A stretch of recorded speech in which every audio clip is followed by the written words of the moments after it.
Hey, welcome artist friends and new friends that found me because of the DIY. This is a new kind of video for me. I thought I'd share with you a little project I worked on this week.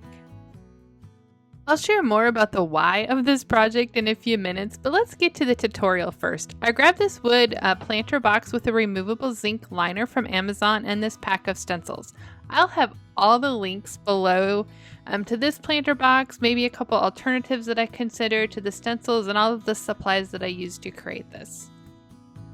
As you can see, this pack of stencils had a lot to choose from, and it took me a little bit to pick out a few that I wanted to use, and then I took the time to place them on the planter to decide exactly which one I wanted to use to stencil with.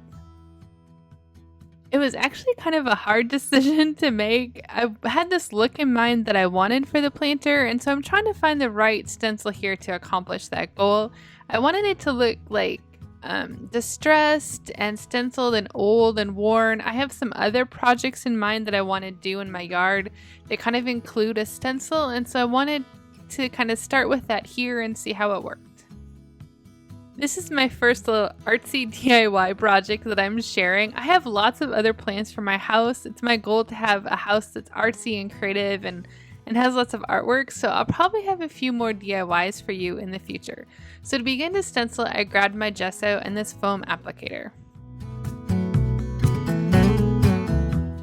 I also have a piece of palette paper, and then I grabbed my cobalt blue paint as well.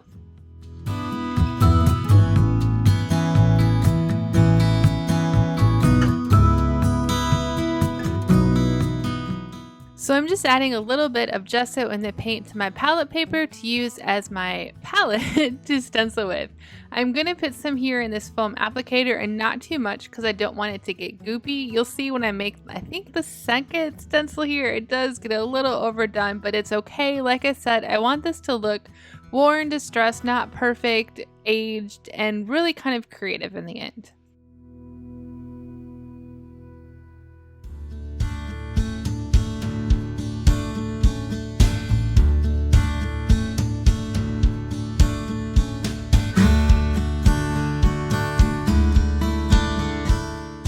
I'm working here and trying to figure out how best to stencil next. I'm deciding if I want to use the little triangles or do the full stencil. So I'm just playing here and figuring out, the best approach to stenciling. I decided to do one of the triangles next, and this is the only time I do that. I end up doing the full stencil because I thought that was a little bit easier in the long run.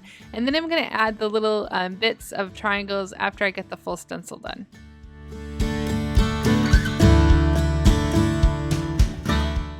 So while you're watching me add this first layer of gesso around my planter, I want to share with you why I'm using gesso first and a few other things about this project.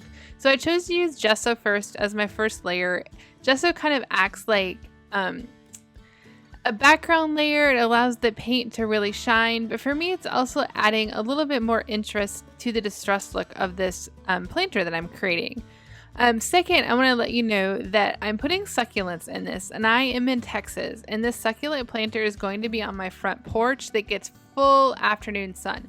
So I am not putting drain holes in this because it's going to dry out every day.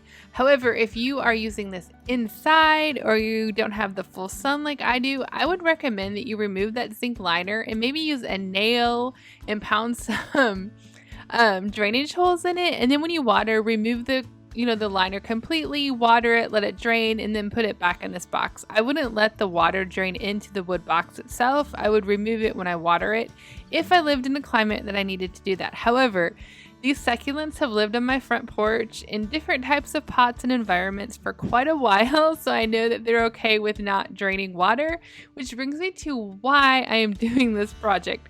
I had several pots of succulents on my front patio, and I'll insert a little picture here.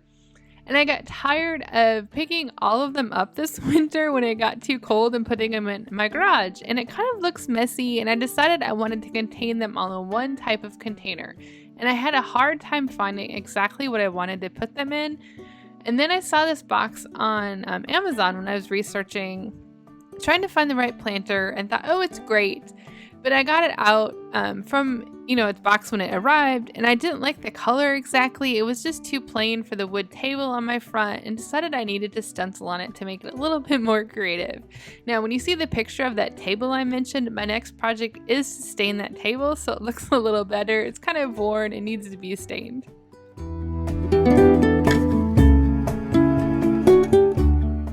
As you're watching me stencil, I just want to remind you that I wanted this to be rustic and not perfect, artsy. If you are a follower of my art for a while, you know that I like grungy, messy, messed up, just really kind of distressed and layered looks to my art, and I wanted that same look on this planter. If that's not you, take your time, stencil a little bit more carefully, measure it out, make it look perfect.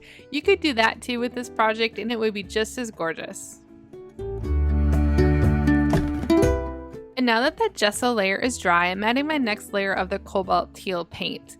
I'm doing this maybe not as heavy because I want the white to show through. I want it to look, again, double layered. And then I also decided to only use the cobalt teal on the main stencil and not those extra little triangles that I added. I also want to add that I did stencil the ends, but on the ends I also only added partial stencil. I didn't add those little triangles because I wanted it to look a little different and special. I also want to add another discretionary comment here.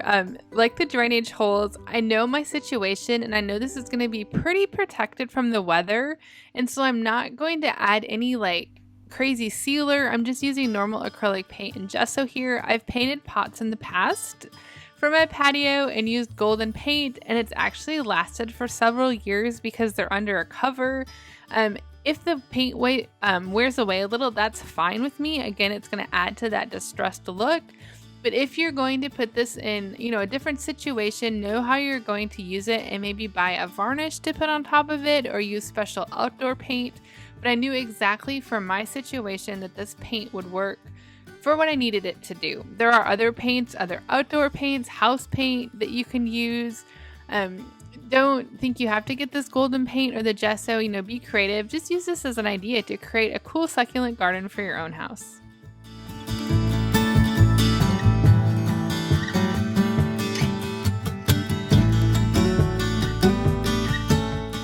So if you're new to my channel and you found me because this is a DIY and not necessarily because of my art, which is my main focus, I just want to share with you a little bit about me.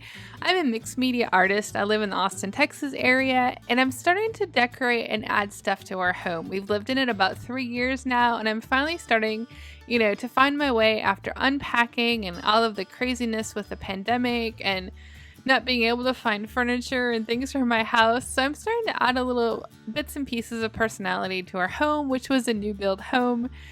So I'm probably going to add a few DIYs here along the way because I want to share, how I use my art in my home, not just on canvas and in my art journals, but also how I spread it throughout my house, my garden, and just general everyday living.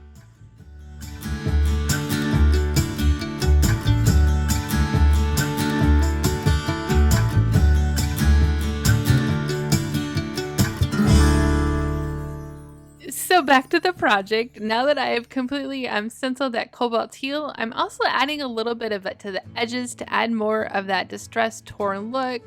I love how it's just accenting the edges a little bit and bringing them out, bringing that teal to the top and bottom and making it look really artsy.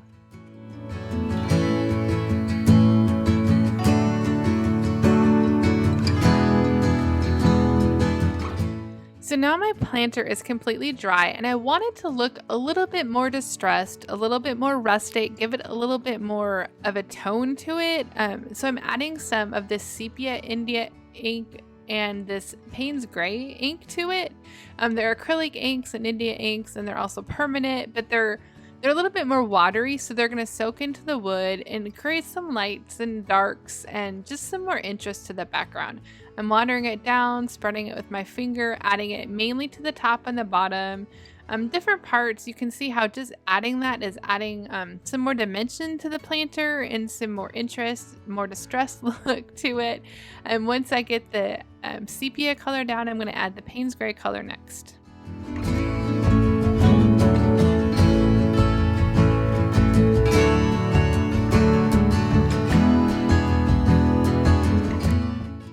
So using this ink is actually inspired from watching Hometown. If you've ever watched it, I think it's on HGTV, Ben and Aaron and Laurel. Ben did a project where he used Bombay India ink to color something, and I was like, hey, I have that art supply. I should remember that if I need to stain wood or color something. So when I was working on this project, I thought using the ink would be a really good way to add some tone to this wood, just like Ben did in that episode of A Hometown. It was kind of fun to watch.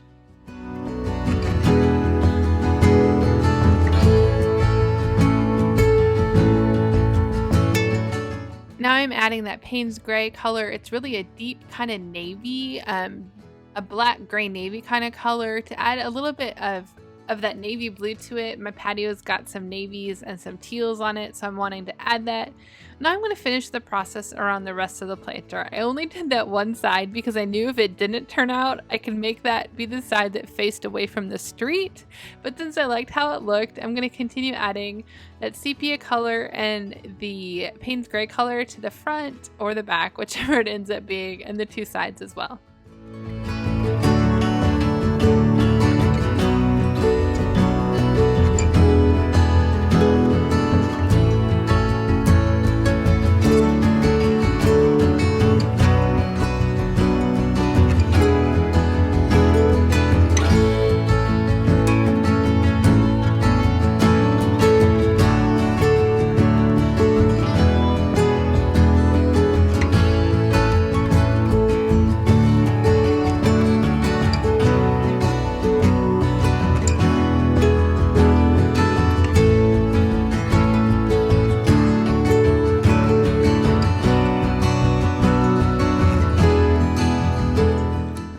Using a hair dryer here on the cool setting just to speed along that drying process a little bit. There were some areas that got really wet and I just wanted to dry it in just a little bit to help me speed along the process.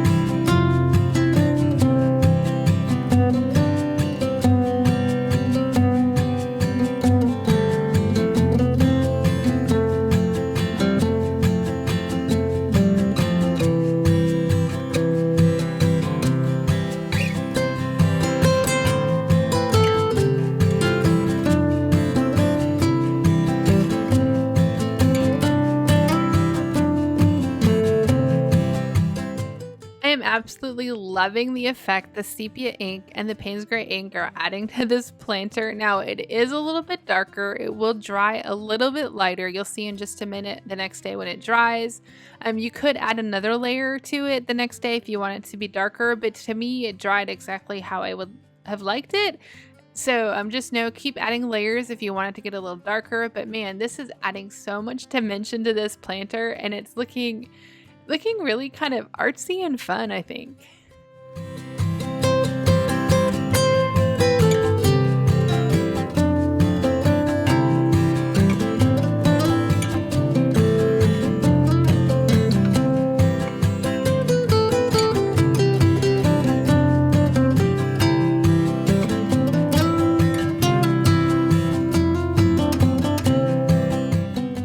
Alright, so it's the next day. My planter is completely dry. You can see it dried a little bit lighter than I finished it when it was wet, but I love how it looks. Now I'm just adding a small layer of matte medium to it. Matte medium is going to work as just a little bit of a sealer for me. Brighten up the pot a little bit, give it just a little bit of integrity. Matte medium is kind of like Mod Podge, if you're familiar with Mod Podge, except it's not as sticky. It's essentially a clear paint. We use it for glue a lot in mixed media. I've used it before as a sealant when I've made like painted leather bracelets, and I know it works great for as a sealer as well. Just a little bit of something to add, again, the integrity of the pot. I don't care if it gets distressed, and it's under an awning, so it's not going to get a lot of weather. Again, if you are in a place where you need to protect it a little bit more, you might get some kind of varnish or something else. Check this out. Here's a little before and after of my crazy table with way too many pots and my cute little planter that did what I needed it to do to contain all those succulents.